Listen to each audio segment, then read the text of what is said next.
Welcome to Zero Hit Point.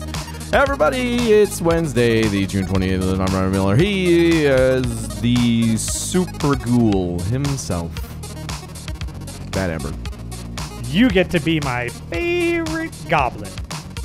With ghosts and goblins. Yeah, you're right. It's ghouls and ghosts. So you get to be my favorite ghost suit. So if it was a Wheel of Fortune puzzle, it would be ghouls and ghosts and goblins? And I would get it wrong by saying a streetcar naked desire. Did you see that? Have you? Wait, I don't remember. No. That was on it was somebody answered that legit a couple weeks ago, maybe 2 weeks ago. Really? Yeah, it had they had it. It was a streetcar and a blank ed desire, and they said naked. Yeah. I mean, good on them, really. Yeah, well, it makes the story much more interesting. Well, when Pat Sajak's 5 feet away from you for over an hour, all you can think what's about the first is, thing on your mind? Yeah, right? Nude desires. Exactly. What was Ghouls and Ghosts? I don't know if I ever played that ever. I know Ghosts and Goblins. Yeah, Super Ghouls and Ghosts was just like Ghosts and Goblins, but it was a super version of it. Oh, it was is that the sequel to Ghosts and Goblins? Yeah, it's the same exact game. There was literally no difference to the games. Okay. To be fair, I haven't played either of them in nigh on 3,000 years. So I've only played Ghosts and Goblins. There was a time where any time somebody said Ghouls and Ghosts, I thought they were just getting Ghosts and Goblins wrong. Like, no, that's not. You got the name wrong. I bet you don't even wear the right underwear in that game, you idiot. Aren't they just tidy whities? No, they're boxer shorts with hearts on them, if I remember correctly. Oh, in the super. They might have been Ghouls. in Super Ghouls and Ghosts. It might have been boxer shorts with hearts. Either way, the fact that game was just underwear game basically was fun. Naked Desire, Streetcar Naked Desire. There it is. Starring Arthur in his underwear and the ghouls. So how many times did you beat that game? Oh man, so many. I can't. It's hard to even know. Dude, that game is such nonsense. I just don't believe anybody has ever completed anything in that game. I think that game, I don't even think that game was the, you know what? I'll tell you what that game was. That game was the last Starfighter. That was the game that was put on Earth for somebody to be able to fight the Kodan Armada. And you know what? So who shows up then? Nobody, because nobody won. The Kodan Armada. There's an entire genocide that occurred because everybody failed. Great work, you guys. There's somewhere an entire civilization died. Just gone. They were just nobody's doing it. Yeah. Nobody's beating it, sir. And that Armada, dang it. They had no interest in moving forward. They were just angry at that group. It was they were out group, you're done. And done. So, hey, you know what? Next time a hard game comes along, guys, maybe put in a little more effort to finish it, because you never know what's going to happen. There was a time when emulation was new, and I was in college. New to me, anyways. Probably was several years old at that point. And I rediscovered Ghosts and Goblins because it was one of the ones that I played growing up. I never owned it. I think it might have been a rental enough times or whatever. But you're right. I never got anywhere on it. But then emulation, and I started beating all these old NES games because we had freeze states, and whatever else. Right. And that was the first time that I beat Ninja Gaiden. Ninja. If you said it properly back in the 80s. Gaiden, if you say it properly now. But yeah, then I tried Ghosts and Goblins and still couldn't beat it with all that stuff. I got farther than before, but I still have no idea how. Which means you got 19 frames in as opposed to 12 frames. Yep, I put on my clothes actually. Yeah. I didn't die before the opening animation finished. Which is usually what happened. The game start and then you'd be dead before you even got to play. I never got to actually move the character. It's hard. Yeah. No, it's hard. That's. Speaking of hard game, oh no, wait, we do movies. That's right. Only for a little bit longer. Then we'll be moving away from this altogether. That's true. Into a different. Don't worry. Two different show. Yeah. Hey. Who? How there? It's been a long week. It was 9 days long. If you had to choose one thing that you did during this week, what would the three things be? We didn't go to the movies. We were planning on it, and just a lot of things kind of piled up against us, and we decided, you know what? Let's not do that. Let's just rent a movie at home. And we did. We watched this movie called The Belko Experiment. I've heard about that. It was good. From you. It was experimental. It was written by Jim Gunn, also known as James Gunn, also known as the guy who wrote and directed Guardians of the Galaxies 1 and 2. And he made the movie. He made another movie called Super with Dwight from The Office and Ellen Page, and I like that movie, but Ellen Page is in it, and that kind of ruins the whole thing. I was gonna say what? Yeah, that movie's great, except every scene she's in. Thankfully, there is a payoff with her character that really brought me a ton of joy, even though she dies big time, and you're not supposed to be happy about it. Like, it's supposed to be like an emotional moment. She doesn't just die; she gets like her face blown off, and man, it felt good. Kevin's Bacon is also in that movie. He's cool. Oh, cool. Yeah, he'll come back. And Michael Rooker in this episode. Michael Rooker. Yeah, Michael Rooker from, you know him best from The Walking Dead. Daryl's brother. I best know him from the movie Henry Portrait of a Serial Killer, which is one of the best horror movies ever, and also very disturbing because it's far more realistic than it needs to be. So Michael Rooker, also in the Belko Experiment, not with Ellen Page. She's not in this movie.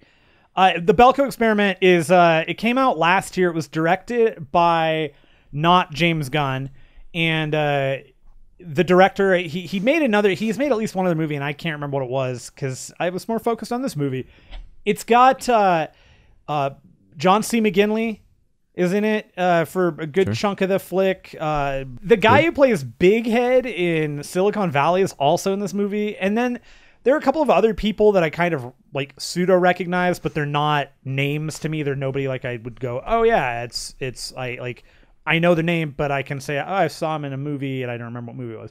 The whole movie is based on this idea that like this company called Belko opens up an office building in like Colombia, and it's in the middle of like nowhere, and your main character is pulling up to the gate, and there's a ton of like, some cars are being turned away. There's a whole bunch of guards that are standing around with like big machine guns and stuff, and as soon as everybody is kind of brought in and everybody's in the building, they lock the doors and they lock all the gates around, and the doors, and they lock them like these metal shades come up and like cover the building, basically like every window, so people can't leave.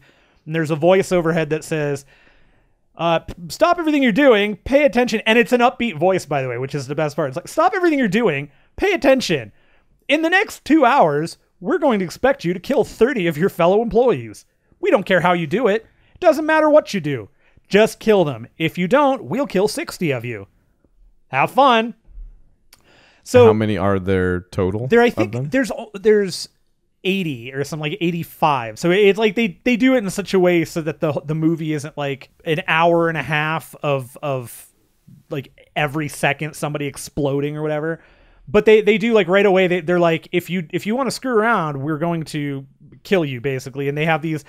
Everybody got these trackers. They were told that because they're living in this dangerous part of Colombia, so if they get kidnapped, they can be found easily. But they're bombs in their head. But they're inside the building the whole time. Yes, the movie takes place inside the building, and it totally breaks up into certain factions of people and how everything is going to fall out. And it was a cool movie, man. Like it's short. It's like an hour and 22 minutes or something. So I mean, I guess normal like the movie, but it was quick. It was it had a good pace. It moves along, you know, you kind of enjoy some of the characters.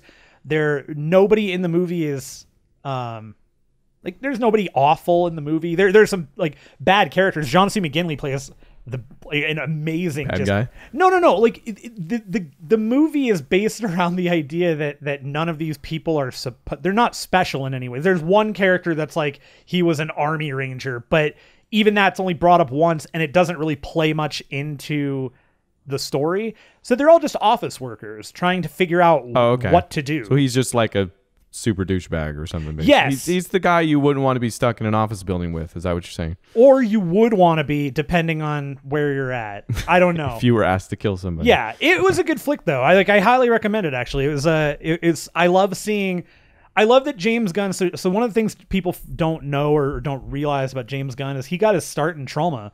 Like, he was making terrible trauma films before he was making Guardians of the Galaxy. And I love that he still loves that stuff. He still loves genre movies. And like that movie Super, that's a total genre movie.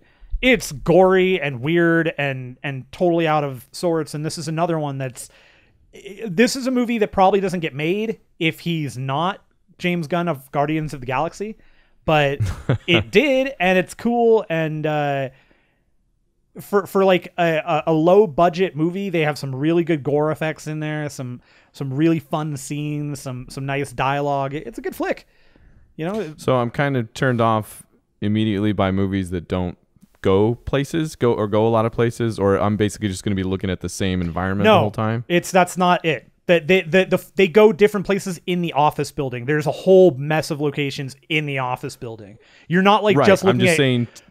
Typically, I'm turned off by movies that are bottle episodes for the most part, unless they're well done. So you're saying this one's like that thing didn't bug you as much? No, I thought that was great. Like because it totally. I like it because it sets itself up to use it to its advantage, and it does. Like they never ever shy away with. Every time it doesn't get like dialogue heavy or character heavy in a way that you can feel like somebody's like it takes place in the same spot, but whatever, the rest of it's going to be good, and it's never really not even a little bit. This is an hour and 22 minutes of like clipping, like we're on pace, we're moving forward, people are going to die, you know they're going to die. Is your hero going to die? It seems likely throughout the whole movie. You're like, there's no chance that any of these people are going to live. And it works like the way it all comes out. It's great. Cool. It's a fantastic little movie that I really enjoyed. We also decided to watch I Love You. What is it? The hell is that? Forgetting Sarah Marshall. Not I Love You, Man. They're the same movie. I was gonna say, hey, they're related. Yeah, we watched Forgetting Sarah Marshall again. I just really like that movie. Beth likes that movie. Been a long time, but I think I remember liking that movie. That's one of those movies that, like, I really liked Get Him to the Greek as well. I thought they did a really good job with Russell Brand in that, and I'm very middle of the road on Russell Brand. He can be really funny. He can also be very overbearing and very annoying. But when he's funny, man, that guy kills me. Like he is stellar when he's funny. And I thought Get Him to the Greek was a really good, you know, like sequel-ish thing to it. I love the way they build that character in this movie. And it's a real bummer that Jason Segel hasn't been able to make another movie quite as good as this one. Like he is like, this was a peak for me. I really like, I argue, I love you, man. But I think in terms of quality of film, Forgetting Sarah Marshall is a better movie, but I like I Love You, Man more. It's for sure. Okay, yeah. So and I Love You, Man's like a kind of an underdog comedy that's still good and has a great premise and has amazingly funny spots. But Forgetting Sarah Marshall, if I remember, I feel like you're saying like it kind of goes places and says things and uses it. Is that Apatow? Yeah. With that kind of says it, I guess. I mean, and part of it is that strong Apatow. There's a little. I'm also very hungry. There's some. I have no idea what you. my Apatow. Like, what the joke was. I don't have a. Oh, it's because appetite. Yeah. It does some nice stuff with relationships. You know, like they both are very clearly. They both have their own issues in the relationship. They both deal with it in different ways. And they did Jason Segel wrote a really good script. You know, it's his movie. He wrote that script, and he wrote a really good script that really, I think, hits for a lot. I think not just men. I think it really hits for a lot of people going through a breakup, even though this is more pointed towards what he's going through because it's from his perspective. But he builds the relationship so well. And I mean, I always liked Mila Kunis in that 70s show, but this was that movie where I was like, okay, she is like way more wonderful than I expected. Kind of her breakout, wasn't it? It was one of her bigger movies. At least for me it was. Like I liked her on that 70s show. She was good. She was never like, that character was great. She played bubbly fantastic. She played that character, that Jackie character just wonderfully. But this was so different. But she plays the role that she's given so well. You know, it's like you kind of, I have a hard she plays the person that you feel like no matter who you were, no matter who that main character was, not that they'd get together, but that she would have a similar reaction if that character was as like outgoing and forthcoming and kind as Jason Segel's character. Like she would be. Sounds like you're saying she's a good actor. I think she might be. She might be. I mean, I saw American Psycho 2, and that was questionable at best. But what did she play? I don't remember. The main character in American Psycho 2. Oh, is she really? Yeah, it's real weird. So yeah, Forgetting Sarah Marshall, good flick. And then last night, we've been playing Friday the 13th, and I got up to 5, and then I hadn't watched any for a while. So I watched 6 last night. Jason Lives. Did he? He did. This is actually, I think, my favorite from my childhood. This was the movie where every question people have about Jason and Friday the 13th, this was the movie that kind of spurned all the questions. Or not spurned, spawned all the questions. This is the one where he's supernatural. He moves a little faster. He's always like, how did he get from point A to point B so quickly?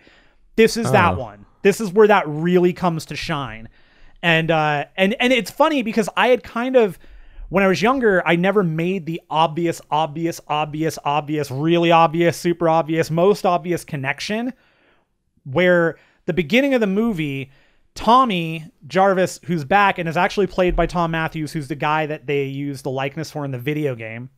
Okay. Who's a different character, or different actor than the guy who played Tommy in the movie previous, and the person who played Tommy in the previous movie to that. Because the first time it was Tommy, it was Corey Feldman. Second time it was the other guy whose name I can't remember, and then Tom Matthews. Other guy. Yeah, the other guy. He was weird, and I'm Jason killing guys. So I'm do it. Ooh, look at me, got a mask. Did they get a different Jarvis for when Jarvis was Jason? Is that what you're saying? Jarvis has been Jason at some point. No. He at the end of 5, he has the mask and he puts it on while he's in the mental institute. But he's never been Jason. He's just nuts. Oh, okay. Yeah, it was one of those endings that they tacked on. So this one, we talked about it briefly. Yeah, but this is the one where Tommy Jarvis becomes Frankenstein and Jason becomes his monster, where the whole premise of this movie is just obnoxious, like on top of the rest of them, because Jason, nobody's heard from him in some time, but what's Tommy going to do? I'm going to go and cremate the body because I got to make sure he's cremated. They're going to go and dig up his corpse to cremate him. Now, this is important, the cremation thing. And I keep mentioning cremation because the ending of the movie completely disregards the entire point of the cremation. So they make this big deal about all this cremation aspect. And after they dig up the grave and they pop open the corpse holder, I can't remember what it's called. Coffin? That's okay. Sure. Corpse holder makes more sense. Try watching a movie with a coffin in it someday, maybe. Jeez. I don't have anything to say to that. So, for whatever reason, Tommy looks at the corpse, who is a corpse. It's just a corpse. He's not moving. It's dead, Jason. He gets all super pissed off. He looks around. He goes, "Hey, this metal gate's kind of broken up. I'm gonna pull off one of the metal pieces from the gate and just stab the corpse a whole bunch of time. Then leave it there." And then suddenly, lightning bolt, lightning bolt, lightning bolt. Guess who's back? Back again. Jason's back, and he's going to kill Tommy's friend. Okay. And it has my favorite kill in the movie, out of the series, actually, in this movie too. So right at the beginning, so Jason pops up, and is this a Savini design? No, actually, it's a good question. No, he was not the makeup guy for this one. Okay. Right. But Jason pops up, no mask on yet. He's got maggots all over his face, and it starts raining, so the gasoline's washing off of him. Tommy's friend that's like, "Hey, maybe we shouldn't do this." And Tommy's like, "No, it's going to be fine." Of course, by the way, this guy who's like, "Hey, we shouldn't do this," smoking weed in the car to get to Jason, so you know he's dead right away. One of my favorite kills of all time, this guy runs up to Jason, hits him in the back with a shovel. Jason turns around and in one smooth motion just punches him through his chest and is holding his heart. like in the video game. Which is why that was the first kill I bought. That's what that's from. Yeah. Okay.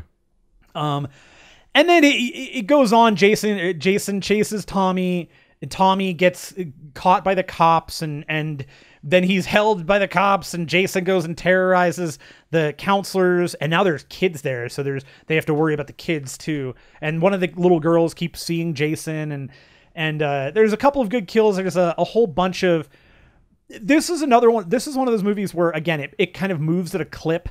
They don't really hover on anything special with Jason, with any of this. It's you get a couple of moments of the final girl. I like you, Tommy. You're cool. I want to date you, even though I've never met you before. And my dad's a cop, and he keeps saying this guy killed people, but I love you.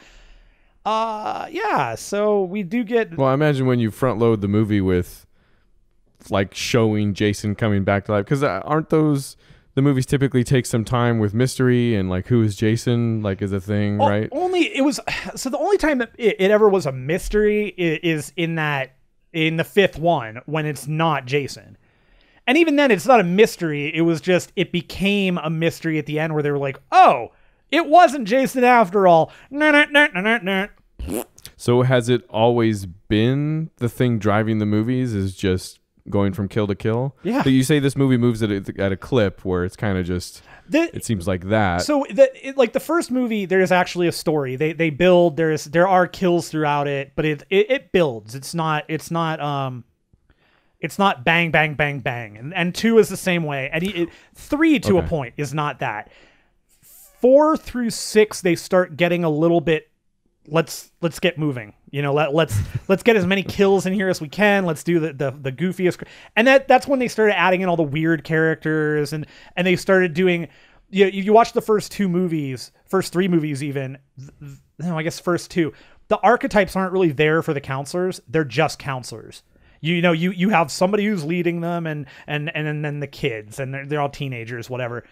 They start becoming more archetypal as you go on, where you have the very clear, the goth kid, the punk kid, the metal kid, the jock, the slutty girl, the slutty boy, the stoner, the smart girl. So is there anything else kind of driving the movie or the story Tommy, in this one? In this one, it's really Tommy. It's Tommy's driving. The whole point is Tommy has got to finish this once and for all, and I'm going to do it, and you got to let me do it. And everything that's happening right now is Jason, and the cops are convinced Tommy's killing them until the daughter of the cop is like, but he couldn't have killed them because he was with me. Okay, gotcha.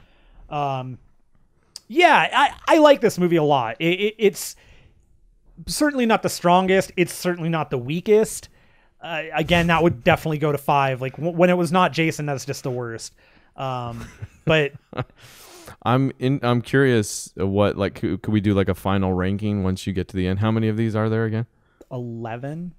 11. Okay. So by 11, you're going to need to come up with some sort of definitive Yeah, order. no, that's easy enough. I can do that. Okay. I have a feeling you could do it right now, but no, there needs to be something for the viewers. Yeah. That'll be maybe I'll have that ready for our first episode of the movie podcast. How's that? Oh, nice. Okay. You don't want to save any of those for the movie podcasts? Or you're just going to watch like 7 through 11 like in all one. At once. It's only going to be like 2 hours long because they're the same 4 different screens. They're the same movie every time. You know, it's just the location is different. I'm really looking forward to getting to Jason X because that's when he goes to space. Right. Spacin'. Which sounds interesting to me. It's also really fun. Actually. That movie is terrible, but really fun. Spacin' is great. Did you just say Spacin'? Yeah, that's what I call him, Spacin'. Okay, that's good. And that's it. Man, it's like I can just continue the horror genre here. Ooh. Because I got back into my Wes Cravens. Oh, Cravens, your CPH going up. Yep. Remember last year when I was trying to get through most of the Wes Craven directed films, written and directed? Maybe just directed. I think I was just going directed. At this point, it's anybody's guess. I only have 3 left, and I am 2.5 movies through them. Oh, let's see. So you had to have watched Dragon. No, that's Sam Raimi. Dragon Ball Z. Mm-hmm. Oh man, what was it? The Curse? Actually, no. I already did Cursed. Did you? Cursed. No, that's what it was called. No, it's not a good movie. Paris Je t'aime. Right. He did I forgot he did a sequence for that. He had one in there. Sure. So that's a collection of movies, which this might be at best the second, and I can't remember the first type of movie like this that I've seen where it's just kind of an anthology. Oh, I remember the first. It was 4 Rooms. So this is the second of those that I've ever seen where they have. This one has way more. There's like 16 or something, or 12. Yeah, it's a ton of different directors. Gus Van Sant, Oliver Schmidt, Walter Salles. There's actually a Gerard Depardieu one in there. Dude, Gerard Depardieu. I mean, come on, you can't have a movie called Père Je t'aime or whatever it's called without Gerard Depardieu. Sure. He's just such a weird one now, I guess. Like you see him in anything now, and somebody else has to tell you that he has a long and storied career in the film business. You're like, what? The guy in the movie right now? Yep, he does. Cyrano de Bergerac. But as an anthology, like it's super cool. Like it was really fun going through all the different ones. Mm-hmm. When we got to the Wes Craven one, first off, it has Rufus Sewell and Emily Mortimer. So Dark City and Emily Mortimer. But on its face, it kind of seems pretty normal. It wasn't until the second time I watched it, because it's short, I figured I'd give it a couple tries, that you realize that the entire actual story is about finding love and joy in a cemetery. Basically. Sure. Which then it becomes perfect. And then you realize like it's perfect because it's done. I don't think this could have been done in 2 hours. Like it plays to its medium really well. Like it's a short, and if it had been anything but, it would be worse. Right. Basically. It's this quick thing about this engaged couple that's going to visit Oscar Wilde's grave, and how they're kind of oil and water, and it's basically him coming to... Have you seen it before? Yeah. Okay. Basically finding humor, which is what he's a little bit lacking as far as she's concerned, she says. That anthology in general is just a good one to sit down with. There's like some good... There's maybe 2 or 3 that are out in left field that you kind of want to be. I think there's a Joel and Ethan Coen brothers one in there with Steve Buscemi that's really good. But then there's other ones that are just like, about, loved ones that have died. It's all, the theme is love. If I remember correctly, the translation of the movie is I Love You, Paris. So that might be. That's probably, yes, it is. All right. So not so much a horror Craven, but Craven-y. Well, what's next? It's a good Craven nonetheless. Yeah, high on the Craven. What's next on your docket? My Soul to Take. That's the one I was thinking of, by the way. Not a strong Wes Craven, but perfectly watchable. Mm-hmm. Yeah. I can see it kind of trying to find what it is in between Scream movies and, more traditional Wes Craven movies. The beginning is freaking great, actually. Sure, yeah. How that dude, because the theme here is souls that aren't in love, but one of them's a serial killer. That the movie opens with his like last kill supposedly, but then that date is remembered throughout the community for an extended amount of time. But that beginning part is peak Craven. I think what this movie does, or made me realize anyways, is the thing that Craven always did from Nightmare, probably before, but I think it's what made Nightmare special, the first Nightmare on Elm Street, and then it's kind of the thing that he's had up his sleeve all along, is the kind of line that it draws between this dream state and reality, which is, Nightmare is overtly about that, but the rest of his movies are technically about that too. He draws that line better than anybody else, or maybe blurs that line better than anybody else, I would say. And this has some of that. Like there's a cool presentation where PowerPoint. He's not that cool. He's talking about like a California condor, but it turns into this crazy thing where it becomes scary. Like he shoots a normal school presentation using the same tricks from that scene in the beginning that makes it incredibly tense and scary, and does that with this one. So you end up thinking, why is he shooting it like this? Why is this scary? Like, what's the point? Where is he blurring that line technically? And that stuff is good, or as strong as ever. Yeah. But kind of the rest of it is kind of ho-hum.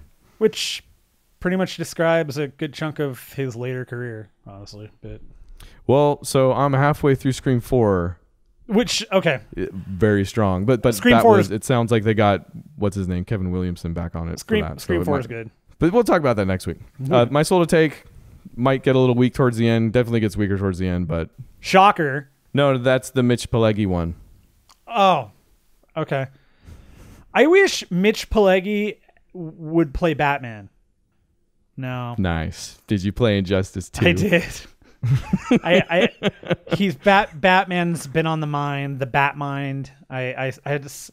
He's my next on my list of getting to level 20 out of all the characters. I was gonna say, is he the one? How many? Let me guess. You have 4 characters level 20. You are wrong.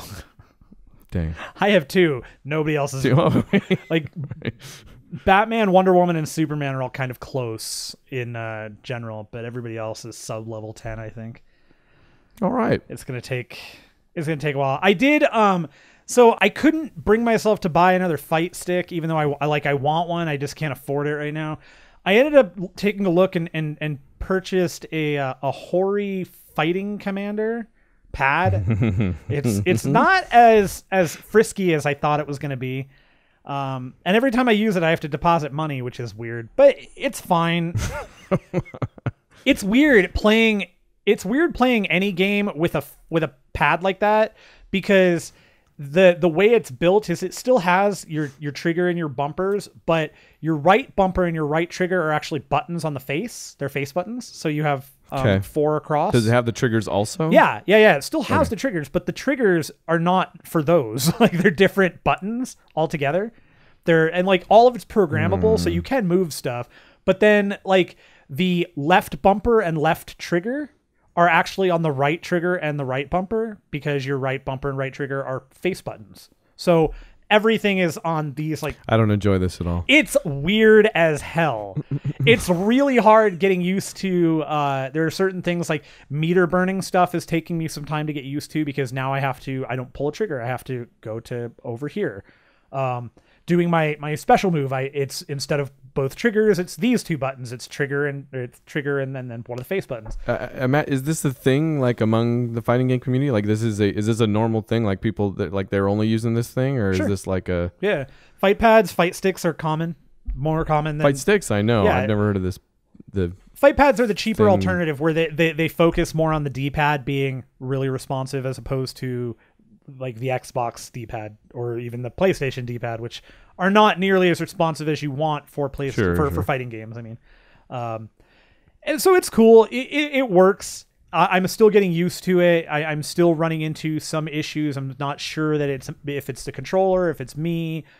So I've been going back and forth to see if I'm able to replicate the issues. And unfortunately, because I'm a very bad player, I can't, but I can. So I never know if it's me or the control. Again, I mean, have you seen any improvement in any area? Like, because I would imagine you got this thing to be better in some way, or and so help.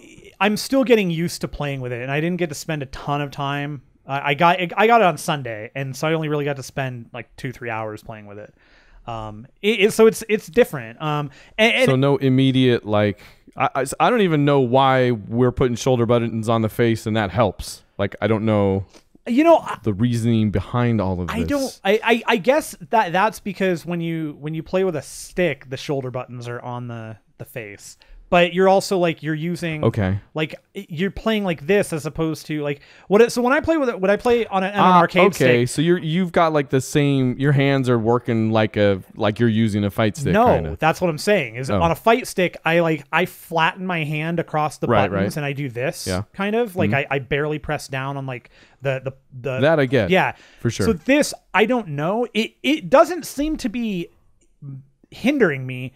I just am not to the point where it's comfortable yet, where I'm like, I could get every time. And the bigger issue that I'm running into more than anything is it's not that it's a button. It's that it expands the length of where my fingers are used to going now. Cause I'm used to going like, you have just that normal 4-button diamond. Right. And now I've got the extras. And so going from the right trigger, which is what's used for meter burn, back to the A button, right? Like that's a bigger jump for my thumb, and sometimes I'm missing that. My bigger concern, like that's something I feel like I'll get over. My bigger concern is whether or not I'm feeling good about the D-pad. And right now, I'm not sure. I feel like I'm doing. I feel like I'm not being precise enough, or the controller is very aggressive with certain aspects to it, which could also be the problem for me. You're not seeing an immediate improvement between the D-pads just yet. Definitely there's a different feel, but the result is not. I'm not seeing an immediate. The D-pad on the Xbox controller is pretty clicky. Like there's not a lot of squish or anything, which I don't know if that's good or bad. But is this controller you have now, like, is it softer in its? It's. I could see how maybe that would help. It's a little softer, but also a little, like, it's not clicky, but it's a little stiffer. If that makes sense. So it's like. It moves easier. Viewers are loving it. It moves easier. Like there's some I don't know how to explain it. There is some squish to it, but it's not like it's. Let's not. Yeah, it's not. I don't know. I don't know what else to say about it. I'll have more to talk about it later. Maybe I'll take a photo and post it so you guys can see what I'm dealing with here. It does look just interesting. It looks, you know what? It looks like a controller. I couldn't say no again to Hitman's $20. It was $25, I think, in Toto disc version, season 1 full pass. So I bought the stupid thing, and 22 gig update later. Man, it's cool. It was a long. I had to install everything because I forget. When they give you discs now, they're like, "Hey, we're not gonna actually put anything on the disc. We're just gonna give you a disc that acts as a disc. That, like, oh yeah, it's got a code on it. Everything else has to be downloaded and played. So whatever." Yeah, they're not even printing the code on like pieces of paper anymore. It's just a disc with like the 10-digit code on the outside. Yeah, just deal with it. You have to put the disc in, then pull it out, and then it's the thing. Look at it. Yeah. Nobody ever thought to write it down or take a picture. That's stupid. Don't be ridiculous. That game, man. Like this, I go back to the what I said when I first got the game and I first played it. Playing the game itself, the gameplay, great. It was stellar gameplay. It felt amazing. I loved everything about it. It was just that, like, the always online thing was a problem. There was all sorts of other weird, glitchy, crappy things that just weren't working. Mostly the always online thing. Seems like they mostly got... And things connected to that. Yeah. That would like I remember you were like, it would error out in the middle, and because it did that, it didn't save. Right. You didn't get any of your XP or loadouts or anything from that, what you did. Or, yep. And etc. And they supposedly fixed all of that. And as far as I can tell, gameplay is great. I didn't actually play. I did the first mission and up to the. I redid the tutorial basically to kind of get my bearings in the game. Yep, it's great. So you bought the full season and then so far have played the portion that is now free. Yes, is that what you're that saying? is absolutely correct. I look forward to hearing about it next week. It's gonna be played. And then we for our hit play this week we played Friday the 13th. We did. I'll corroborate that. I really like that game. It's you do. It's not the greatest game in the world. It's got lots of problems, but man, it just hits everything. It does what it's supposed to do correctly when it works, when it runs, when the game's actually patched, which was cool. It did this time. Yeah, they've fixed. It's been like, as far as patches go, this is a success story. Actually, this game, like even AAA games that get patched don't seem to fix things as much as or as quickly even as they've seemed to fix things with this. We played, I don't know, 4 or 5 games. We played it a couple times. It was a couple different sessions there. Yeah. And we didn't get dropped once, like, at all. No. The matchmaking was quicker. The rooms filled up. Yeah. And yeah, no, it didn't boot me when I was trying to spectate after that. I got to spectate the whole game. One of the sessions we played was for the stream too, which is up. So yeah. Which proof. And about 10 minutes, 12 minutes in, you get to see me try to heroically save Ryan, thinking, hey, I'll jump out this window and save you. What am I going to save you from, Jason? How am I going to do that? I don't know. And then you'll see Ryan purposefully sit at the window and watch Jason pick me up and throw me through the window, murdering me right in front of him. It was just tremendous. To which my character responded, "Is that a dead body?" or something like that. And it wasn't. It was me. Yeah, a lot of fun, actually. That stream was a lot of fun, too. There were some party problems, which I'm never really comfortable attributing to anybody but Xbox at this point. Yeah. I don't know if it's some sort of synergy going on there, but it seemed like when we tried to do game chat, I couldn't hear anybody, and there were times where they couldn't hear me. It seems to switch. We never quite got that figured out, and I think party chat's going to be the way to go with that game for a bit. Could be. But it's definitely fun. Like I like the game for sure. Yeah, it's not a AAA game. Not that I want a AAA game, but that speaks to depth still. Like I don't want to keep comparing it to Evolve, but it's a slower game. It's not something I'm going to get into and play till I'm sick of it. I like visiting it maybe once or twice a week, and it's fun for that for sure. Sure, and it's kind of what I assumed it would be for you. Like, this is totally a game I could sit down with and just play it regularly, I'm sure, but I'm trying not to. I'm trying to take time between it so that I don't get annoyed and burned out on it. It's fun. We'll continue to play. I had success in game chat, and I've had a lot of fun with it in that respect. Yeah, so. I don't get how. Well, yeah, and maybe that might be part of why I'm enjoying it too. It's like every time I've been in game chat, I've been lucky where I've either had people that didn't talk, which is fine, or I had people that were chatty and they were goofy, and I haven't had any weird moments of racism or sexism or any other ism that is usually attributed to Xbox Live.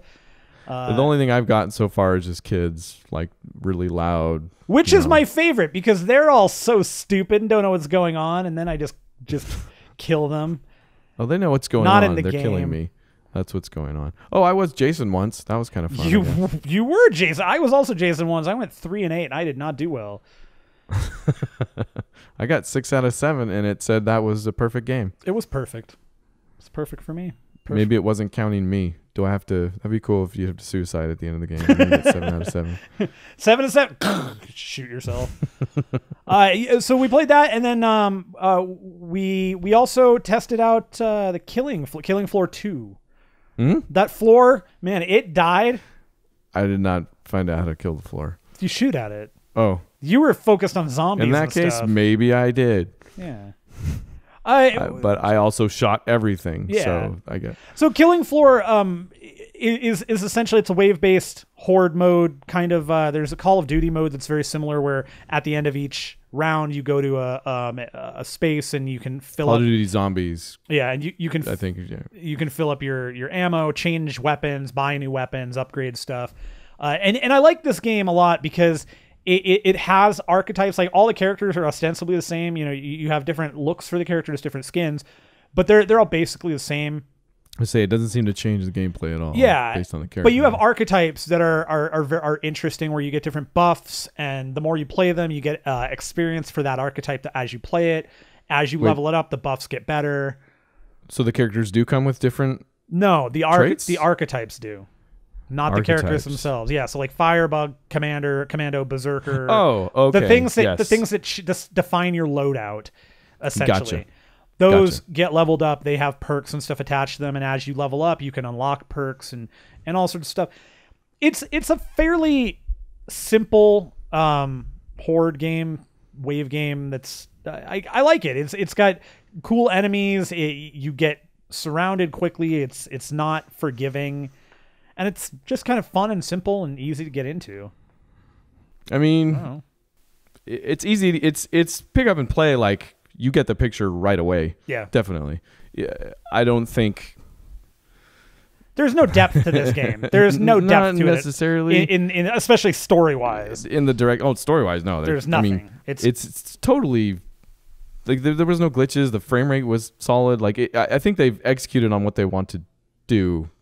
I don't know if they could have done it any better. For me, there just still wasn't a ton there. And the way that seems to be something you like about it too. So maybe this is also what they're going for. There's tons of depth if you're going for like loadouts and stuff like that, you know, like in between. Like it seems like you can definitely play with that stuff more. That seems to be where the game is at, and that's kind of never been my thing anyways. So, I mean, multiplayer stuff like this isn't typically anyways. So full disclosure, like this is another game I probably shouldn't be offering any opinion on. No, you should, because you played it and you're going to play it more. And it doesn't matter that it's not your style of game. You can still have an opinion on the fact that the game is not your style of game and why. Yeah. I guess as far as horde modes go, this still seems a little anemic. Like there are kind of different enemies, but not really. Yeah. They have different designs and they kind of do different things, but not like a horde mode in Gears of War. You know, let's go back to the original, probably not the original, but the original horde mode, where the pace is much slower. So maybe in a way they've kind of traded some of this for this kind of hectic pace, because the enemies come at you in quickly. Yeah, very fast. And from several directions. So that's maybe gives them a little less room for the varied enemy types that you would see in like Gears of War or something like that. But it also makes it a little more mindless for me, you know? And again, I'm not digging into the meta of, you know, this has a what meta. do you, well, it seems very deep. Like you choose, there's like 7 tabs worth of upgrades that you're going to buy, like guns and I mean, I guess I don't think of this as a meta the same way I think of like even Gears of War though. Like this is because this to me is just you find one that you like, you find an archetype you like, and you go with it. Like I really enjoy the gunslinger. I don't know that there's any bonus to liking the gunslinger outside of the fact that I get 2 guns. That's cool. And I need to try more of the archetypes. I only tried 2 in the time we played because we were only able to play for an hour because I didn't have a great week for video games anyways. So I had to make food, which was delicious. I'll give it another chance. And none of this means that I'm not going to play with you either. So kind of whatever. That sounds great. That's it for me though. That's all I played. That's technically it for me too, because I played more Gears of War 4. Yep, you're done talking about that. But I've got through Norm Macdonald's new stand-up special on Netflix. Really good. I'm almost done with The Following. I think I'm like 1 episode away on the final season. I'm excited for Kevin Bacon to move on from The Following so he can get to work on his new Tremor series. Wait, what? Yeah. He's on. He's signed in. He's ready. It's happening. It's going to be a TV series about his character. No kidding. He's 20 years after the fact, and he's. Oh man, are you kidding? Who's doing? What is this, like Stars or something? Close sci-fi. So okay. Who knows what we'll get out of it? But it might be a step up. You know what? It's got Kevin Bacon behind it, so. It's 3 steps up. It's give me 3 steps. That is awesome. I did not know that. It just got announced today, actually, earlier today. So he's fine in The Following. Like he's fine in everything. The reason I'm kind of he's great in everything. I guess The Following is fine, is what I should say. You know what? All right, there we go. I've been watching it. The gears in the background while I've been watching it because there's been a number of shows where my wife is kind of checked out. So it's up to me to finish them or not finish them. So. It's the 3rd season of The Following, but the other thing I played was Lego Goonies. Okay, so tell me, please don't let this be bad. It's not bad. it's not bad. Like there's the kit itself is really cool. It comes with a sloth minifig. The 2 vehicles, quote unquote, that you build are the pirate ship and One-Eyed Willie's Oregon. Sure. So. They're cool little kits. Lego's letting you build One-Eyed Willie's Oregon. Why? That's Dude, now I get it. It's cool, but it does the thing that they seem to be doing increasingly with the actual vehicles that you build, is that they're not technically vehicles, but they still show up in the game and are used as like the Oregon shows up, you build it and it shows up, you put it on the pad, it shows up in the game, and then you can sit on it and hop around on it. Like that's, sure, makes sense. That's what you do. Why wouldn't you? That's one where why wouldn't they give you Sloth, the ship, and then One-Eyed Willie or Mikey or Mouth or Data almost makes it, or chunk makes a ton of sense here. With the packs, the actual kit aspect to them has been one of the more tricky aspects. Sure. Like the Adventure Time packs are split up into two, and one of them has Finn and one of them has Jake. So you're kind of like, come on. You know, and the level packs, I think, are all one minifig and two vehicles. So they're kind of bought into that. But yeah, I mean, yeah, I would have liked two minifigs instead. But the ship and the organ are cool. It's the game itself. You get into it, and I kind of knew what I was in store for when, number one, it starts when Chunk meets Sloth. Like, that's where the game starts. Oh, okay. A quick so recap. Yeah, so you're in. Well, I mean, that makes sense because like the whole beginning of that movie, I don't know what you'd be doing.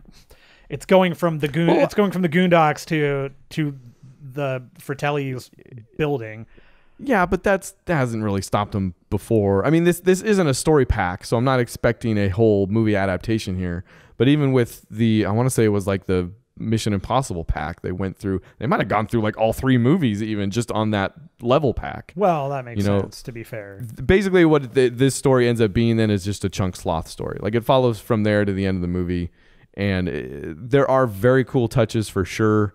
Like Sloth, you hold down B and he rips off his shirt and he's got a Superman shirt underneath. I think he's got different powers. He's super slow. Chunk, you hold down B and you do the truffle shuffle, and then I think when you let go of the button, it turns into attack that he can kill people with or whatever. And at one point, you do cycle through all the Goonies. Like, I think you can switch through them, even though you don't get minifigs for them, or you don't get a Chunk minifig either, for that matter. Yeah, it's just I knew what I was in store for when it started with that, and Chunk pulls out a candy bar, and Sloth says, "Chocolate." Ruth. Yeah, baby? No, just chocolate. Ruth, just chocolate. So I was like, oh, okay, this is going to be kind of just enough to be cool. And it was just enough to be cool. So, but, all right, I have two questions for you. One, do you get to fight the octopus? You do, in a way. He shows up like twice, but he's basically your friend. Fair enough. He helps you out with stuff, yeah. And the Lego twist to it, And the second part is, I don't remember, but it had something to do with the Fratelli's mom. I don't remember what it was. She's in there. She's maybe the main bad guy. I would hope so. She kind of was in the movie as well. Yeah. Not so much Joey Pants. He was there for not as long. I don't know. They don't use the actual audio clips from the movie either, which they've done in the past as well. So that also doesn't surprise me so much. Yeah, it probably would. It would have taken a lot more work for this, sure. Well, and it seems like a lot more work was not necessarily something they were okay with. Yeah, well, I don't want to put in the effort. Why would the game itself was a Lego game? Like, that's Steven. You know what you're getting made into. Made by anyways. Steven Spielbergo. But that's it. That's all I got. That's it. That's all I did. Did you, when you were a kid, did you ever play the Goonies Nintendo game? Not that I remember, but that doesn't mean no. Dude, that game was brutal. But it had was it hard? It was super hard. And it was actually it was a sequel. It was called Goonies 2. And if I remember correctly. And I can see it in my head, like the title screen. It had a sweet chiptune version of Goonies Are Good Enough, the Cyndi Lauper song. That was cool. Oh, yeah? Yeah. Unfortunately, that did not come out for the NES Classic, and I'm guessing it will not be on the recently announced Super NES Classic that Nintendo says, hey, guess what? We learned our lesson, and we're going to make way more of these. They're not. And you guys are all going to be able to get one. You won't. And everybody's going to love it. It will not happen that way. But yeah, that was the big news item this week. But you know what? SNES Classic Edition. Super NES Classic Edition. September 9th for $80. No Goonies. No Goonies 2. But the unreleased... September 29th. Sorry. The unreleased Star Fox 2. It's very interesting that this game was close enough and or completed and just shelved. Yeah, the original programmer's been out there saying stuff. He didn't know. He had no idea what's coming out. Right. But a couple people have talked to him. Dylan Cuthbert, and basically he says that it was like 95% complete, and got canned by Nintendo because they didn't want to compete with the PlayStation and Sega Saturn, which had like which were new 3D Dude. compared to this old like Virtua I guess Fighter. Mode 7, right? No, that was Sega Saturn, man. They had Virtua Fighter and Virtua Cop were on Saturn.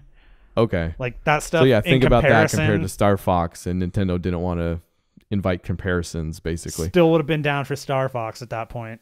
I was primed and ready for it. But no, you got to go. I'm sure. You had to go Nintendo yourselves. Well, they're un-Nintendoing themselves. Yeah, good job. Way to. I don't know. This is a super cool decision. Like it seems like above and beyond, honestly. Yeah, and here's the downside: is that's a game that was unreleased that a lot of people are going to want to play, and while they say they're producing significantly more, what does that mean? Like, it's still not going to be enough. But by no means does this mean it's going to be easy to find or easier to find. No, and that's going to just suck. It's just going to suckity suck and suck so much suck. It's going to suck. I'll tell you how bad it is. Sucks. It's so bad. I mean, I like the NES Classic, but I kind of never at any point thought I would get one because I have the analog NT, so it's kind of there's plenty of avenues for emulation out there that can go to HDMI. I might get this though. Well, that makes sense. I think I might get this real bad. Listen to this: Contra 3, Donkey Kong Country, F-Zero, Final Fantasy VI, Fire Emblem Mystery of the Emblem, Legend of the Mystical Ninja, Kirby Superstar, Mega Man X, Panel de Pon, Secret of Mana, Star Fox 1 and 2, Super Soccer, Super Ghouls and Ghosts, Super Mario Kart, Super Mario RPG, Super Mario World 2, Super Metroid, Super Street Fighter 2, The Legend of Zelda: Link to the Past. That is... I love that you're reading the list for the Super NES Classic that's coming out in Japan. Yeah, because that is that right there. That's the list of games. That's like, that is insane. That's an insane set of games. Well, the list for the U.S. coming out in the U.S. is also insane for sure. Like but it's not as good. No, because the list of the American games. Okay, give off the list of the American games. I don't have a lot of experience with Fire Emblem or even Final Fantasy for that matter. Legend of the Mystical Ninja. Panel de Pon, which is Tetris Attack. Yeah, okay. I wish that was on the U.S. release. Yeah, you do. But Super Street Fighter 2, the new challengers instead of Turbo Edition. Yeah, I don't know. Those are the big differences. Secret of Mana was amazing. Super Mario World, Mario Kart, Zelda, F-Zero, they're all there. Earthbound is a big one. That's going to be a big one for a lot of people that never played it. That's cool, man. Like, that's one that, I definitely want to get in on this, but I'm not going to kill myself trying to find one. No, I'll get on a pre-order list if I can. No, you won't. There will be no lists. Listicles. Wasn't there? I don't think so. Was there pre-order for NES Classic? Not that I remember, but I also don't remember a lot. Not even at GameStop? You can pre-order anything at GameStop. Yeah, dude, that's the one thing. They were like, oh, yeah, you could pre-order your baby, but you can't, can't do that here. Pre-order an infant. But, They're making significantly more. If you want, there's other options for emulation. You can go down that there's, different roads. Maybe you go Sega's route. Sega released some stuff. It could be good. It's not. Oh, what? They released an app for mobile. What? Not just Sega Forever. Yeah, and apparently it's really more of a Sega. Could you come back later?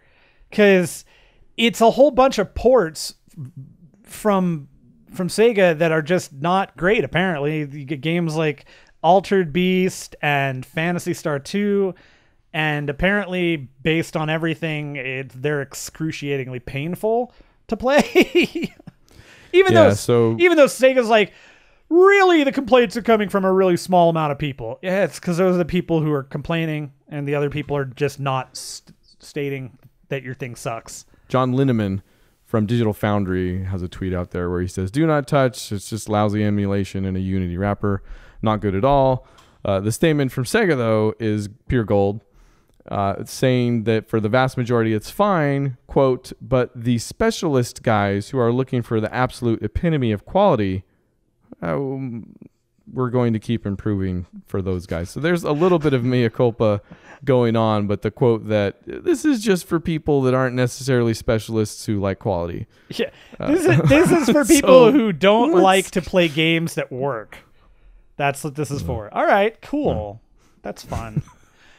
Speaking of releasing games that are old games, that are new games again, how many times are they going to release these games? This is the second time now. Call of Duty Modern Warfare Remastered, re-released, this time doing what they said. No, you got to buy Infinite Warfare if you want to play this, because if you don't, like, you're not playing Infinite Warfare and you can't play this one, so we're not going to release it standalone. Psst, don't tell anybody, we are in like 8 months. I don't think they ever said they weren't going to release a standalone. Probably not, but I think that was the implication that they were attempting to make. As much as they can imply, yeah, because they wanted people to buy it then. But yeah, right, because if they could, I think we always expected this thing to show up on its own. Of course, because this was what made them money. It certainly wasn't that stupid other infinite crap game. How's that going, by the way? Still playing it? Great. No, yeah, really loving it. Really loving it. Just can't stay away from it. Just got to keep playing and playing. No, it's been hard to play because me and my wife are watching it. My wife's watching it, so I can't play it. I'm half expecting that you mentioned this earlier, how sometimes your wife will just trail off on a show. Kind of waiting for that to happen here. I tried. I was like, hey, are you still into this? Like, do you want me to play it on my own? And she said no. Like, she wants to see what happens when it happens. So moving right along. The Modern Warfare, I'll play on my own though. Well, yeah, whenever. Yeah, I mean, I would assume you'll bring her in for the whole no Russian bit, just to be like, look how cool this game is. When Modern Warfare 2 comes out, yes. Oh, that's Modern Warfare 2? See, they were all so samey to me that I can't remember which ones were which anymore. They're a little samey. Yeah. Yeah. No Russian is the only thing that stands out to me in any of those games, really, because of how big of a deal it apparently was. I'm still not sure why, but whatever. It is not time to worry and to set. Do you remember what No Russian was? Yeah. I don't know. I still don't. People lost their minds for it's a video game. Get over it. But let's not let's not dwell in the past. Let's No, well, so the only reason I put this in here is because I'm curious if they're gonna at some point decouple my version, because I'm pretty sure my version of Modern Warfare Remastered I still can't play without Infinite Warfare. Oh yeah, I wonder if they'll give you like a DLC code or something that says something, like, so it's, yeah, or just an update. Like all it needs to do is just, you know. Actually, I haven't tried Modern Warfare yet, but I think when I try and play it, it asks me to put the disc in or something like that. Right. So, but you'd have to download the whole. Well, I mean, or they have to give you a code or a key or something. Or just some update that makes it so I don't have to do that anymore. Yes, they show up as 2 different games. But you know what? Again, we're wallowing in the past. Let's move forward. Let's get things done. I don't have a lot of time left. You don't have a lot of time. Let's go to the lightning round. This is the time of the show where we spend no time on things that are going to occur, may have occurred, news items that we just want to get out there but don't want to spend a lot of time on. Ryan Miller, it is your week to be the focus of the lightning round. There are 30 seconds on the clock. There have always been 30 seconds. There is a clock. It's running. There's 30 seconds. They're on there. Are you ready? Delegate from Iceland is giving me the thumbs up. We are ready. Here we go. Lightning round. Ryan Miller, Destiny 2 will... that's Destiny 2. Okay. Blizzard says they're going to, quote, drastically reduce duplicates from Overwatch loot boxes. I'm fine with that. Blizzard says they're going to drastically reduce duplicates from Overwatch loot boxes. It's 2 times. That was the joke. Blizzard says they're going to... No, it's too much. That's too much. That's the end of the light. We have made no such promise. Games that are coming out yesterday, Tuesday, that was Titanfall 2's 6th DLC, The War Games, not starring Matthew Broderick, which I think is a mistake. It comes with a map and a 3rd slot for things that only have 2 slots right now. I don't know what that means because... Would you like me to? So... Do you want it? Does it need it? Because I think... No, well, it's a big change to the game. One of the big changes to Titanfall 2 was that you only got 2 slots and one of them was for your Titan gun. So you had to choose between having a secondary or an anti-Titan gun. Right, I barely remember. Now there's 3 slots, so you don't have to make that choice anymore. So they've gone back to the original way, and great. I believe so. I don't remember. Wasn't that how Titanfall 1 was? Yes, I think technically, but your anti-Titan gun was attached to your class. Titanfall 2 and 1, great games. They're very different. But you know what? Also, on Friday the 30th, not the 13th. No. How sucky. Crash Bandicoot. 13th. Crash Bandicoot's N period Sane trilogy. Tokyo Xanadu. Again, not name of the week. Not starring any famous people here. This is the downside. Xanadu, just amazing movie. The famous people from Xanadu? Was it Sean Connery and I don't remember who was in Xanadu. Me neither. Yeah, I have no idea. Sorry. And I don't think I'm thinking of Xanadu. I'm thinking of something else. I don't know. Doesn't matter. Tokyo Xanadu, great name. And Friday Micro Machines World Series. I really am crossing my fingers that game is going to be fun. For an unprecedented third week or third time on the upcoming games list, everybody, Micro Machines World Series. Yeah, no, that's coming out on Friday for sure this time. There's no way they could possibly not. It could never not replace nothing with something. Do we wait on that? I feel like I wait a day or so at least. I'm waiting on it, yeah, for a little bit to see what. I want to see if it comes out and it's not total garbage. Right, right. Yeah. But what are you going to play this week? Because I am going to play more Hitman, definitely more Injustice. I will probably be picking back up with Breath of the Wild. It's been a little bit. I need to continue on with that. I think that's where I'm at. Maybe some Friday the 13th, then, depending on what we choose to stream. What are we? I don't know. Choosing to stream? Maybe Killing Floor. Maybe Friday the 13th again. Friday the 13th was a ton of fun. This feels very familiar. It does feel like we've had this conversation 1,000 times before. Anything with blood. We could play something else, I guess. We could do Forza. No, I'm trying to remember what I said last week when you said those. I think that was my response. Yeah, I think it was something to do with the. I'm just trying to round it out. I don't know. If I'm lucky, I'll play some Infinite Warfare. Gonna not talk about some more Gears of War 4 until I finish the following. And I feel like we're forgetting something. Yeah, go to the website. If you haven't been to the website, it's 0HITPOINTS.com still. What did we forget? Us! If you have been to the website, then cool, you did it, I guess. Right. You may have. Thank you. And thank you.